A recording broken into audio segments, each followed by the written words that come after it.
January 19th, we performed civil disobedience in Washington, D.C. and did set in the street. And the police brutalized us and beat on us in the street out there, eventually throwing us to the curb like trash.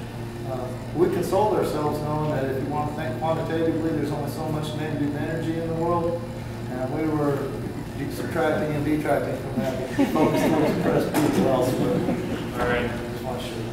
There's some recent actions which we should have realized had angered the people who were responsible for policing us in a way that they couldn't handle their anger anymore. And we didn't realize that going into the situation. So we were doing this a regular vigil in front of the federal court building. A 63-year-old woman who was with us in December, November, and she went into the building to warm her hand, taking her sign with her. Now, she had been a part of the sit-in in the building 3 or 4 months earlier, and is supposedly banned from the building, although we never saw any court order banning us. So the first thing we see is the Federal Protective Service have her with her arm twisted behind her back, down on one knee between the inner and outer door of the building, and she's screaming for help. So 5 of us approached the situation. We asked, first of all, what's the problem? Why are you doing this to her? Don't hurt her.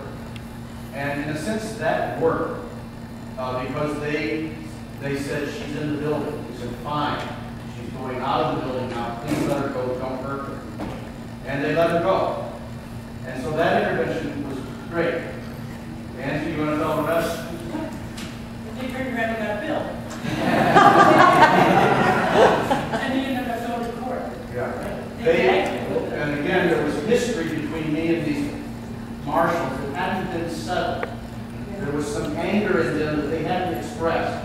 So one guy starts shouting, "Get that guy," and comes out of the building and grabs him by the throat with a billy club, pulls me into the building. I do what you say, I fall down trying to protect myself. He gets up on my back and pulls, right? So I wake up unconscious in jail charged with assaulting a federal officer. So on the one hand, the intervention worked for Mary, but it also meant that and Angie tried to intervene on my behalf, as well as I remember it, trying to get the baton a little bit eased on my neck, which was a great help, but it didn't end. But in general, I think it's what you said earlier.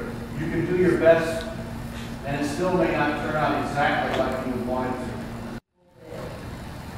I don't know if people formally call themselves, but they seem to be pretty much in favor of escalating things and engaging in verbal arguments and things. So these are people who come, they're anti-war, and yet their behavior sometimes escalates the They situation. call themselves the anarchists. They call Yes, themselves anarchists. I'm familiar with that. And they want fun. And I would say if you put on an event, you have the right to say, this event is going to be nonviolent.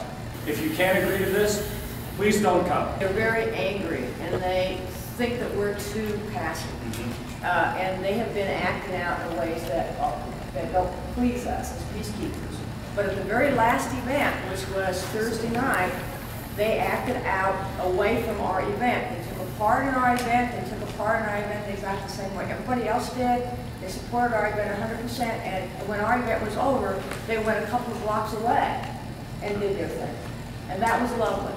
And that's what we've been encouraging them to do. So I really support their energy, I support their anger, I support their need to do things in a way that I wouldn't necessarily support. But the last time we had an event, they acted out in the ways that we don't want at our events, but they did it away from our event, and that was terrific. I want you to welcome them. I want you to not react to the way they may look to you because they have on black face masks, because that's a part of their costuming. So I just encourage you to welcome them into our action tomorrow, to not be concerned about them, and if they begin acting out in ways that we don't like, then we'll see what happens. But don't assume that's going to happen. His big objection to people in the peace movement was all we did was talked. And the people that he was involved with, his comrades in arms, they were risking everything.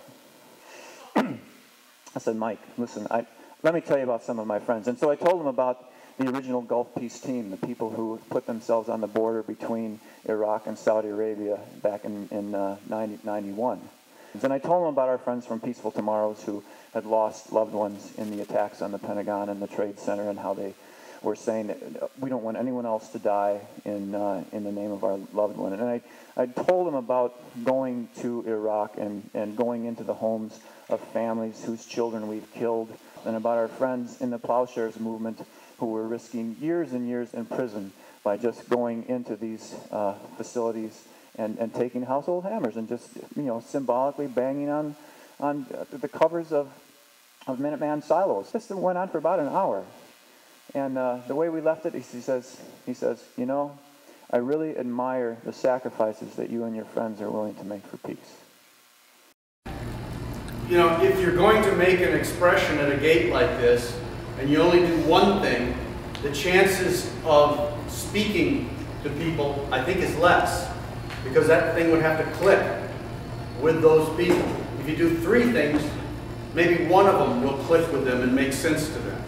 I think we need to do what we did at the last action and have some kind of gathering in front of the gate that includes everybody before the arrest action actually happens, so that we do involve hopefully the hundreds of people that are there who are not risking arrest. Well, perhaps at that point where everyone is gathered, I'm throwing this out for consideration. For 5 minutes, it could be a die-in.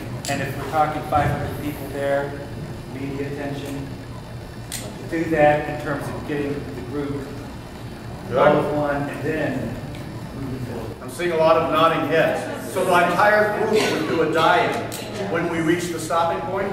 We'll have to have people very watching how the police react to that, because they may consider it they're stopping and blocking the road here. And we might have to resurrect right quick, yes.